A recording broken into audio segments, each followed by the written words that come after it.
Hi, my name is Jacqueline, and I have been working for the APHC for the last 8 years in the registration department. And today I was going to review how to complete a registration application. There are two main ways to get your registration application. They are initiated by the stallion owner typically. If the stallion breeding report has been filed, then the stallion owner can log into their online member account to get a pre-printed breeder certificate. I'm going to show you how to do that.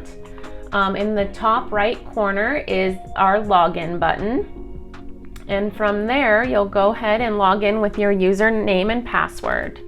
As a stallion owner, if you've never logged in before, there is a link down here to go ahead and create your account if you've never created it. Otherwise, you'll just sign in with your username and password. From our member portal homepage, there's a list, and you'll want to click on My Pre-Printed Breeder Certificates. If you filed your stallion breeding report, the pre-printed breeder certificates will appear in there. When they've been uploaded, you should get an email from us telling you that they're ready to get. If you don't want to go through the process of logging in and getting a pre-printed form, from Appaloosa.com, you can click on registration. And if you scroll down, these are in alphabetical order. You'll click on registration application, and these are our blank applications that you'll just fill in by hand. We're going to run through that so people can register their foals with hopefully no problems. If you have a foal that was conceived through transported frozen semen or embryo transfer, you will want to go ahead and check one of the boxes here at the top that indicate that. We ask for some dates if that is the case. And then moving on to section A is our name selections. We do have some name rules in our rule book that you'll want to review and make sure that you're not breaking any of those rules. We don't allow punctuation, special characters, numbers, or Roman numerals either. If a horse already has your name, we can't use it again. And we also don't allow sound-alikes. So you'll want to be sure there's no horses with a name that sounds exactly the same as the name you're trying to get. Right up here under the section A is a box that you're going to want to check if you do not want the APHC to name your foal if we can't use any of your choices.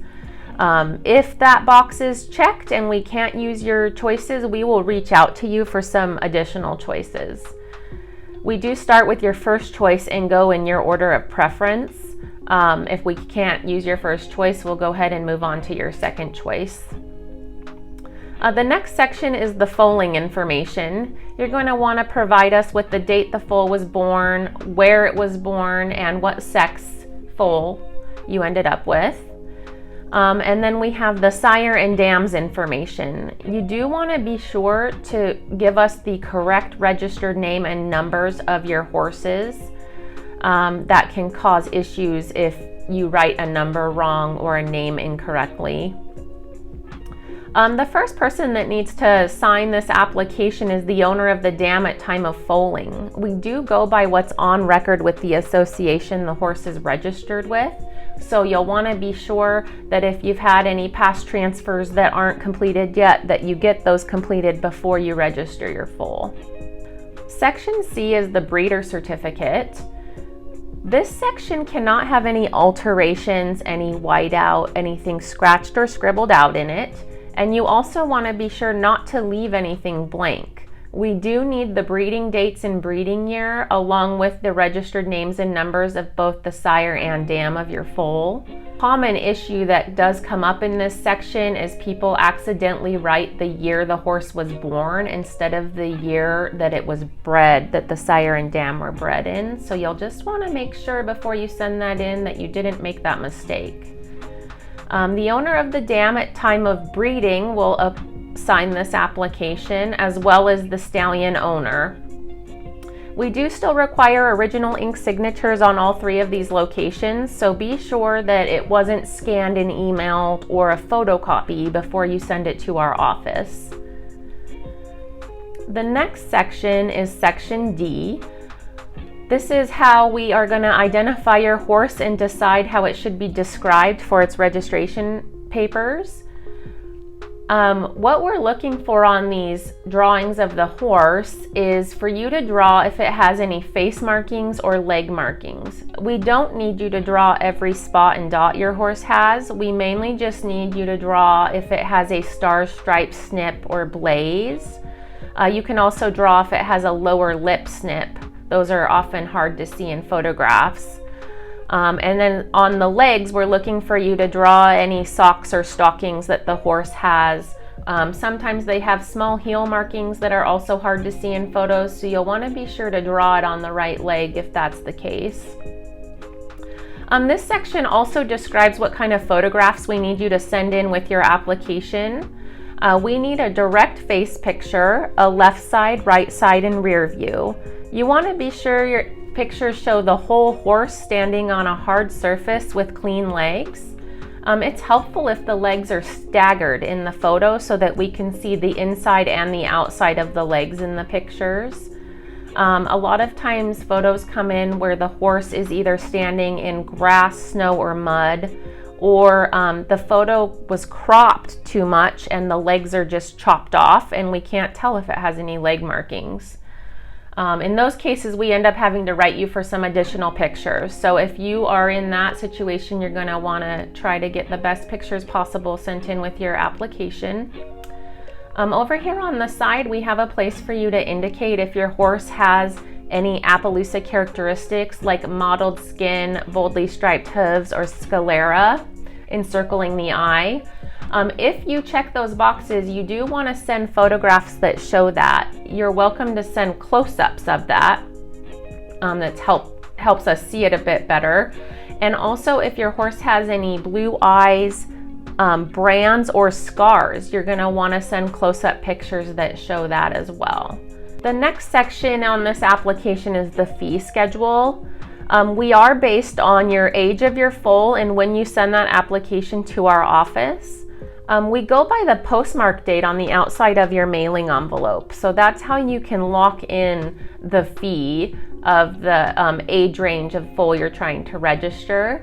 The lowest price is $40, and that's if your foal is 6 months or less, and we do go by that postmark. So you'll want to keep an eye out for that.